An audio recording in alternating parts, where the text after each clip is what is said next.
You are no better than Nefarious.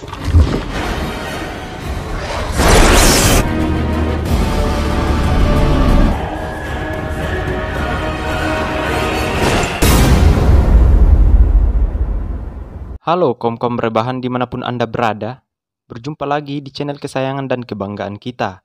Kali ini kita akan merangkum film yang berjudul I, Frankenstein yang rilis tahun 2014. Film ini bergenre aksi fantasi yang ditulis dan disutradarai oleh Stuart Beattie. Sangat sayang sekali bagi yang belum nonton karena film ini dibintangi langsung paman saya yang bernama Aaron Eckhart yang berperan sebagai Frankenstein. Tanpa perlu banyak spoiler di awal, mari kita seduh kopinya, ambil sebatang rokok kalau ada, dan kita hitung bersama-sama. Mesa, 2, Talu.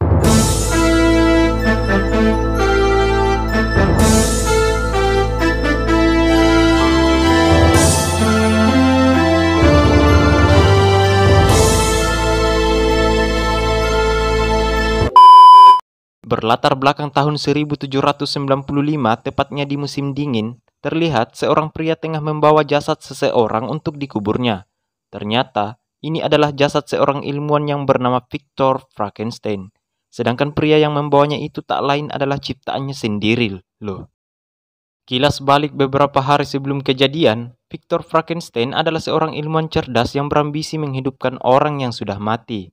Namun karena takut akan temannya sendiri, ia pun membuangnya ke sungai. Lanjut. Sayangnya ciptaannya itu malah bangkit lalu kembali ke rumah Victor dan membunuh istrinya. Victor pun memburu pria itu hingga jauh ke utara yang membuat dirinya harus mati kedinginan.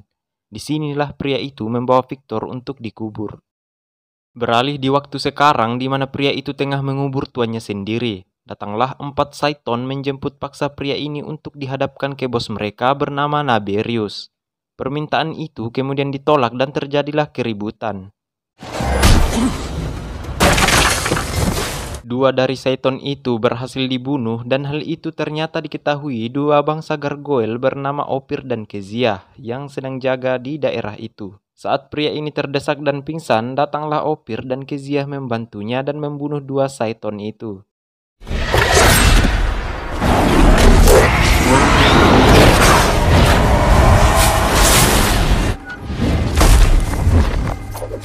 Karena penasaran mengapa pria ini mampu membunuh iblis dan mengapa Naberius mengincarnya, Ophir mencoba memeriksa jasad Victor dan menemukan catatan tutorial membuat mayat bisa hidup. Karena sudah mengetahui latar belakang pria ini, dibawalah dia ke Ordo Gargoyle, tempat mereka tinggal. Saat tersadar, tangannya telah diikat dengan rantai besi. Datanglah Leonor, Ratu Ordo Gargoyle bersama kesatria kepercayaannya bernama Gideon. Nampak Gideon tidak suka terhadap pria ini dan ingin membunuhnya, tapi Ratu pun menghentikannya. Karena tahu Victor belum memberikannya nama, Ratu pun memanggil pria itu dengan nama Adam. Ratu menceritakan sejarah pertempuran klan Gargoyle dan klan Iblis, di mana manusia tidak mengetahui dan memahami perang dahsyat tak kasat mata berkecamuk setiap hari. Ophir dan Kezia pun diperintahkan untuk mengantar Adam memilih senjatanya. Ratu percaya suatu saat Adam akan menemukan tujuan mulianya memerangi iblis. Ophir dan Kezia juga terus membujuk Adam, namun Adam tetap tidak peduli dan memilih mengembara jauh dari manusia, iblis dan gargoyle. Beralih ke Ratu dan Gideon yang membicarakan Adam karena Gideon tidak suka dengannya. Ratu pun memerintahkan Gideon menyimpan jurnal Victor ke ruang rahasia. Di saat yang bersamaan terlihat Adam telah keluar dari gerbang dan melakukan perjalanan. Tahun demi tahun berlalu, namun Adam tidak menua dan tidak juga mati seperti manusia biasa. Dan sepertinya dia juga tetap diburu oleh Saiton suruhan Naberius. Karena sudah lelah bersembunyi, Adam pun berbalik. Adam kini memburu Naberius.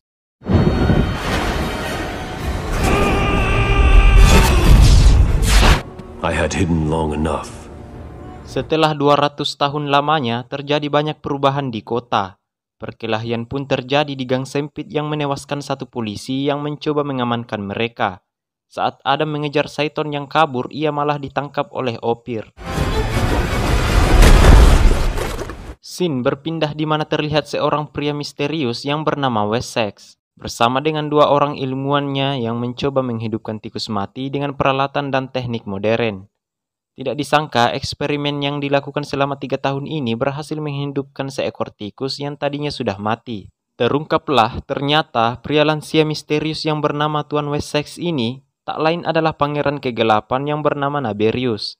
Ia mendapatkan laporan bahwa Adam telah kembali dan membunuh 7 anggotanya yang membuat ia murka.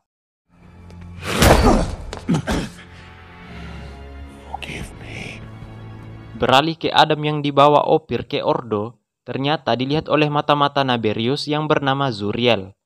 Dengan pendaratan yang tidak mulus sama sekali, Adam langsung ditahan akibat dianggap sembrono dalam membunuh Saiton yang mengakibatkan satu manusia meninggoy. Di saat yang bersamaan, Naberius atau Wessex menyuruh Dr. Wade untuk langsung mencoba menghidupkan mayat seperti yang dilakukan Victor. Namun Dr. Wade mengatakan bahwa tubuh manusia lebih rumit dari seekor tikus dan mereka belum sanggup. Naberius yang sudah tidak sabar pun langsung mencari jurnal Victor atau Adam yang berguna untuk memenuhi ambisinya itu. Somewhere, drawings or a set of notes. But if Frankenstein... Kembali ke Ordo di mana Adam ditahan dan langsung ditemui Ratu dan Gideon. Ratu yang menyalahkan Adam akibat sembrono dan melibatkan manusia. Adam pun dibiarkan tetap ditahan karena dianggap membahayakan keselamatan manusia.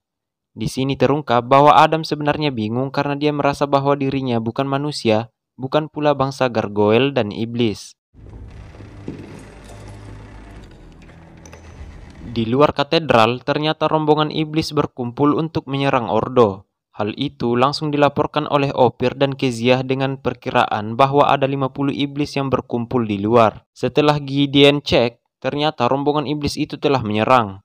Tanpa pikir panjang, Gideon langsung memerintahkan anggota yang lain untuk menyerang. Di luar dugaan, iblis dalam jumlah besar rupanya telah menunggu di atap-atap gedung dan bersiap untuk menyerang. Sedangkan 50 iblis di awal hanyalah sebuah jebakan. Akibat taktik perang di bawah komando Zuriel, para gargoyle seperti diberi serangan kejutan yang membuat mereka terdesak. Hal ini juga menyebabkan beberapa di antaranya harus gugur.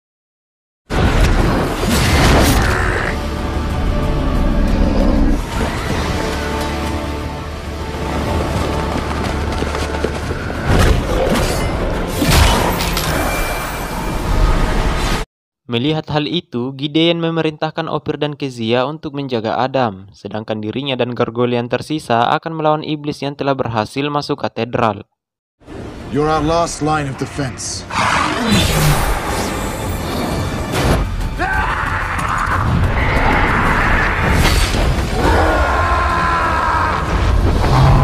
Let me fight for my life! Merasa situasi semakin sulit, Ophir terpaksa membebaskan Adam.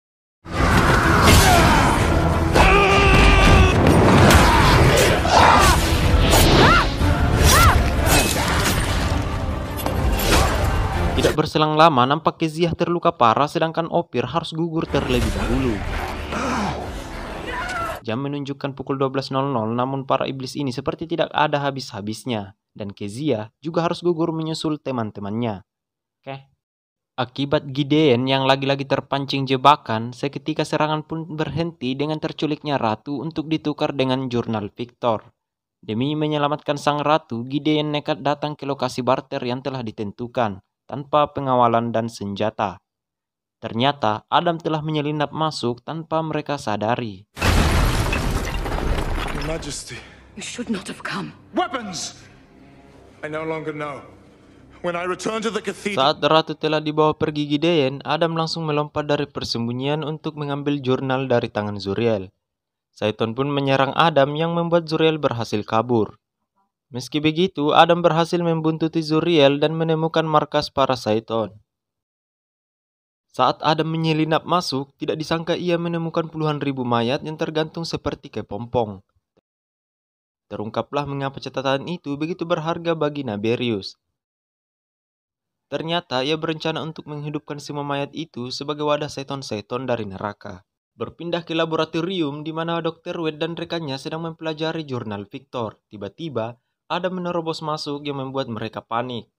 Saat Dr. Wade memberikan buku itu ke Adam, masuklah para tukang pukul bersama Naberius. Betapa profesionalnya Saiton ini tidak mengungkap jati diri mereka, sehingga Dr. Wade dan rekannya merasa bahwa mereka semua hanya manusia biasa yang berniat baik untuk menghidupkan orang yang telah mati. Lost time. What I've read of the... I seek my own answers. Saat situasi semakin canggung, Adam melompat melalui jendela dan jatuh tepat di atap kereta. Zuriel ternyata sudah memprediksi bahwa Adam akan kembali menemui Dr. Wade dengan satu alasan, yaitu untuk mengertikan jurnal yang hanya mampu dilakukan Dr. Wade. Maka dibuntutilah Dr. Wade saat dalam perjalanan pulang.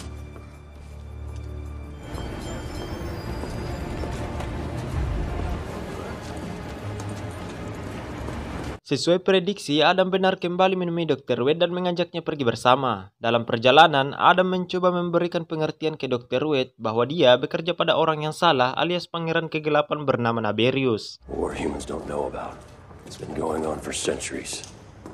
Mendengar hal itu, Dr. Wade bukannya percaya, malah mengira Adam mengalami cedera otak berat sewaktu proses dia dihidupkan dan tiba-tiba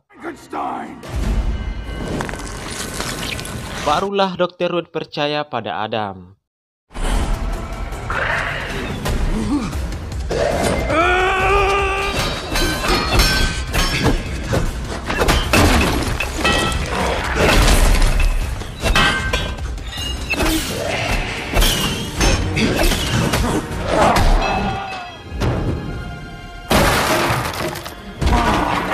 Saat Adam hampir saja dibunuh, Dr. Wade langsung mengalihkan perhatian Zuriel, sehingga Adam berhasil menancapkan belatinya yang membuat Zuriel harus kembali ke neraka.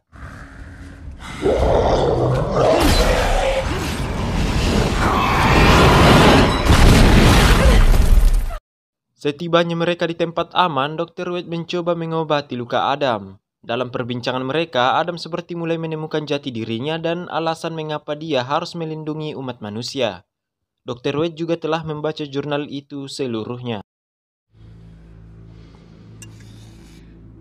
Scene berpindah di mana Adam pergi menemui Ratu, sedangkan Dr. Wade pergi menemui rekannya yang berada dalam bahaya.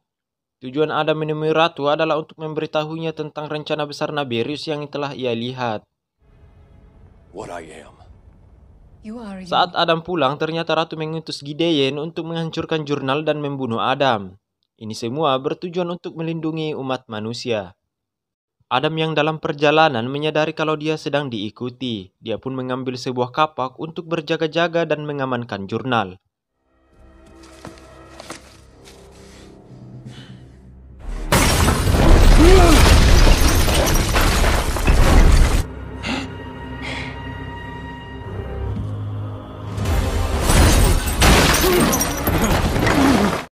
Nampak Gideon sangat menikmati hal ini karena dari awal memang dia tidak suka pada Adam.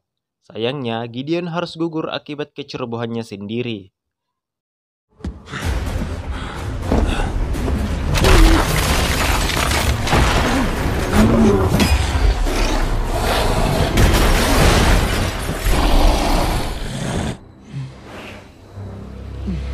Agus dan Lukman yang melihat hal itu langsung melaporkannya ke Ratu. Berpencarlah mereka mencari Adam.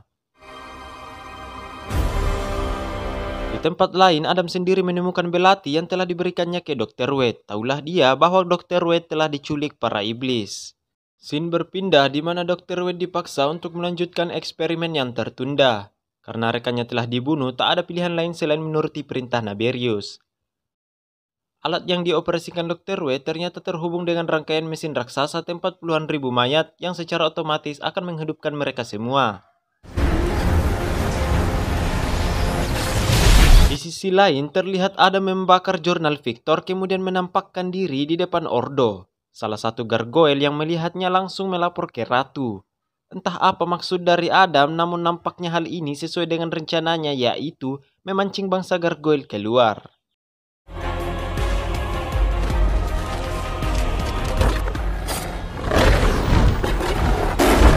Saat Adam mulai dikejar, ternyata rencananya adalah membawa mereka ke markas iblis. Namun bangsa gargoyle belum menyadari hal itu. Berpindah ke iblis yang telah menyadari Adam datang dan membuat keributan, mereka pun berbondong-bondong keluar untuk menyerang Adam.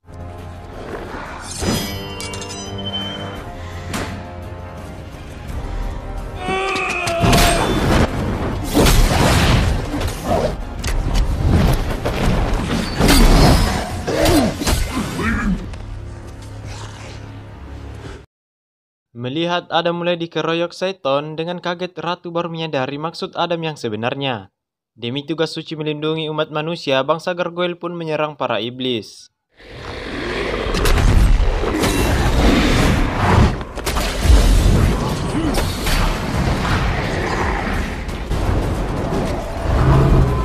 Memanfaatkan situasi, Adam langsung menuju ke dalam gedung untuk menyelamatkan Dr. Wade. Sementara Ratu dan 2 gargoyle yang lain mencoba mencari tempat ribuan mayat yang sudah diceritakan Adam. Saat Adam telah menemukan Dr. Wade dan Naberius, seketika Naberius menampakkan wujud aslinya dan bertarung dengan Adam.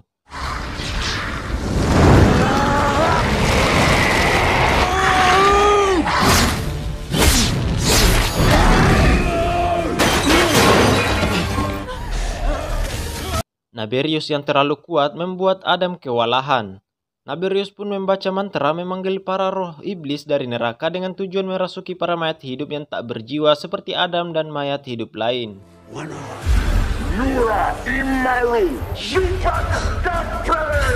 Ratu dan 2 gargoyle telah berada di tempat ribuan mayat yang telah dihidupkan. Mereka pun menyaksikan bagaimana roh para iblis merasuki tubuh mayat hidup tanpa jiwa itu satu persatu. Dengan sigap, mereka pun mencoba menghancurkan tempat itu sebelum terlambat. Destroy them. Destroy them all! Kembali ke Adam yang coba dirasuki Satan putra Naberius, hal yang mengejutkan pun terjadi.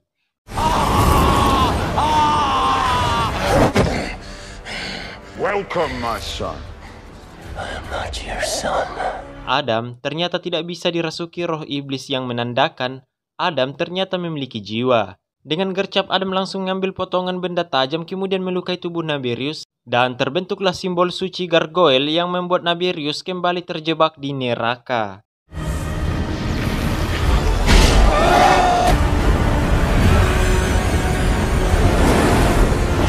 Hal itu juga mengakibatkan bangunan runtuh bersama dengan mega proyek Naberius. Ratu yang masih berada di ruang bawah tanah mencoba menyelamatkan diri dari runtuhan.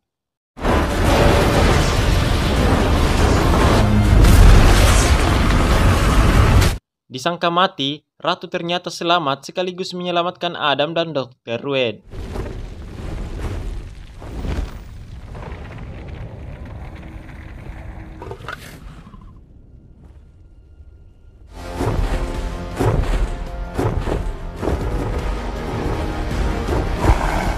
Singkat cerita, Adam akhirnya mengenal jati dirinya dan memiliki tujuan hidup yang jelas, yaitu membasmi para iblis. Untuk pertama kali dengan bangga ia menamai dirinya I, Frankenstein. Tamat, ending yang sungguh itu. Secara keseluruhan, film ini masih sangat layak untuk ditonton di tahun ini, bahkan mungkin di tahun-tahun berikutnya. Karena selain cerita yang menarik, film ini juga dibintangi Aaron Eckhart yang mengutamakan totalitas dalam setiap adegan.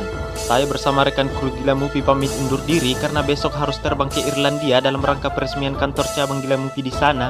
Sampai jumpa di video selanjutnya.